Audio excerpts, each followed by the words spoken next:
Voices of Recovery. How everyone doing today? Let me get my setting right on here. That's much better. Okay, I have a special guest today, Mr. Josh Moore. Man, when I met Josh, I just was inspired by, the way he articulates his recovery, how serious and passionate he is about his recovery. And I just I'm so grateful that he gave me some time out of his day to sit with Voices of Recovery and share some of his experience, strength, and hope. And with that being said, we'll introduce Josh. Hi guys, my name's Josh. I'm a person in long-term recovery from alcoholism. I'm pretty close to 3.5 years sober at this point. I was court-ordered at first. I ended up at New Path, and eventually I was one of those guys that had to get a paper signed, so I went to AA, and that was my pathway for a long time. And I did what they said. I got a sponsor, a book, I worked the steps, and now I do a lot of things to maintain that 12-step experience, that spirituality, and to carry the message. So just happy to be here. Thank you. Very excited about sitting here talking with you, Josh. I wanted to talk a little bit about the disease of addiction. Like a lot of people that never suffer, like for me, man, I remember when I was getting high and I couldn't understand why, and I thought I was this weird person and just thought I wasn't normal, and I never understood it. Even family members, I don't think they really understood, the power of the disease of addiction. I've learned that just like asthma is a lung disease, addiction to disease is a disease of the brain. So, it takes you to a place where you be like, why can't I stop doing this? Why can't I? How did you realize that disease was an addiction, and how did you overcome it? Yeah, for me it was the court system that ultimately got my foot in the door. I couldn't spell AA when I first came here. I didn't know recovery was a thing. I knew that I was suffering physically, I was suffering mentally, and almost worse than that, my family and the people around me were suffering. I left a path of destruction in my wake a mile wide, and I would do things under the influence of alcohol that I hated. And I would wake up in the morning, I would remember those things, and the first thing I would do was have to put a substance on those memories and on those emotions, and it kept me sick for a long time. I have an obsession in my mind and in my body that says one there's 1,000's not enough. I can drink, and to this day I could again. I can drink, and I can't control it. I can't control how much I drink. I can't control when I stop. I have to be physically separated from alcohol. For me, it's I don't know what else to say. Okay, like he just said, for us that have suffered from that, 1 is too many and 1,000 is never enough. If you've ever been, an alcoholic or any kind of addiction, you can be addicted to gambling, you can be addicted to sex, you can be addicted to video gaming, you can be addicted to alcohol, drugs. Addictive is addictive. And like Josh was just saying here, 1 is too many and 1,000 is never enough. And that's so true. I was sitting there reading last night, and I was taking some notes about addictive personality, and I'm like, wow, I never knew I really had an addictive personality. And it was asking me several questions about addictive personality, and I'm sitting here reading it, and I'm like, oh my God, that's so me.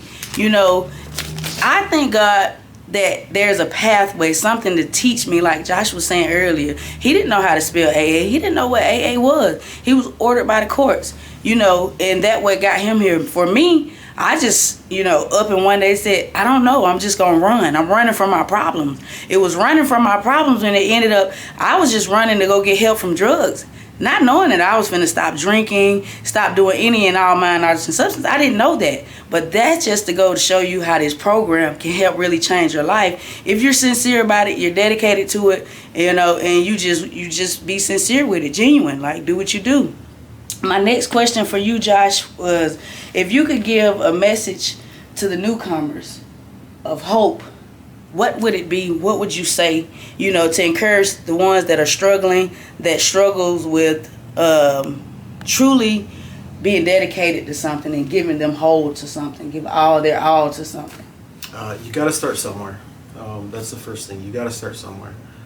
Find someone that knows how to stay sober in the real world and hang out with them. I don't care what it is, what your recovery looks like, what pathway you choose. Find that one person, find your tribe, and stick with them. I don't care if it's AA, NA, the spiritual, the holistic, going to church.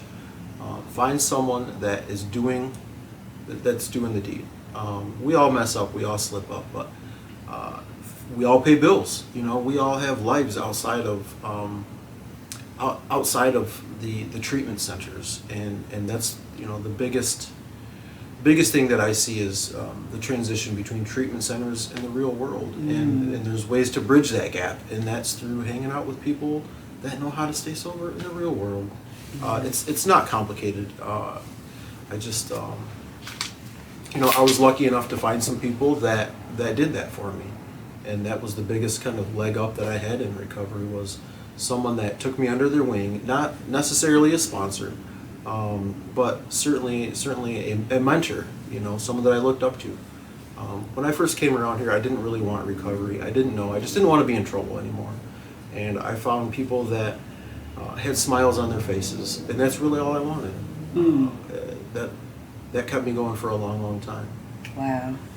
Wow, that's beautiful, and I thank you for that, Josh. It just made me think about when he said smiles on their faces. When you're coming from the lowest point in your life, the most you want is love. When I came into this program, that's what I was missing in my life. I was missing love. I've had burnt out with trying to give myself away to people in so many areas to feel accepted, being rejected, by family members because of my lifestyle. It was just so many things, and I'm just so grateful, that I found love from strangers, people that I didn't even know. Like Josh said, I feel like if I disconnect, I'll get infected, with the things that's not for me, or the things that not for my body. So that's very important where he says staying connected. Even after I leave this program in a month, and it is a difference. Your environment, people, places, things, it matters. The type of people you hang around. I was told you can go around anybody if you're spiritually fit in any situation.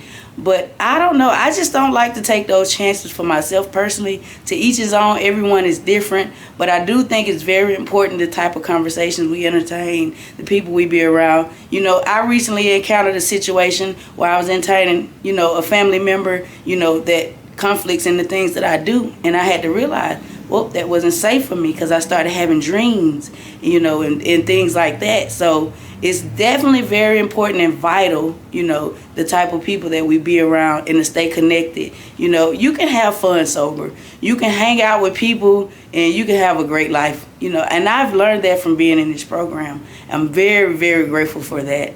And with that being said, Josh, was there anything else you wanted to add? I want to extend my gratitude, to the Serenity House for allowing us to even come here and have a safe zone to talk and share our experience, strength, and hope with you all. And then mostly I want to thank Josh for taking time out of his day to come and share his experience, strength, and hope. And would you like to close with anything, any message, one thing that you could tell anybody that's in recovery? One thing, if anybody's discouraged right now, if anybody's feeling down, or, they just going through it, anything you could say to lift their spirit? Yeah, the opposite of addiction is connection, and you don't have to do it alone.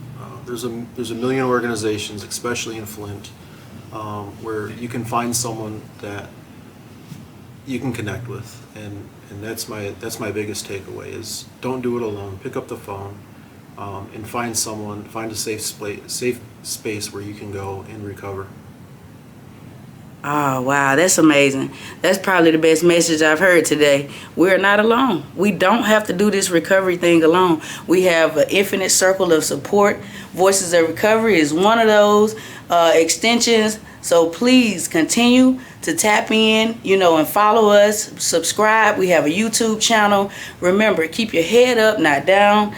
Wear a smile, not a frown, because it just takes too many damn muscles.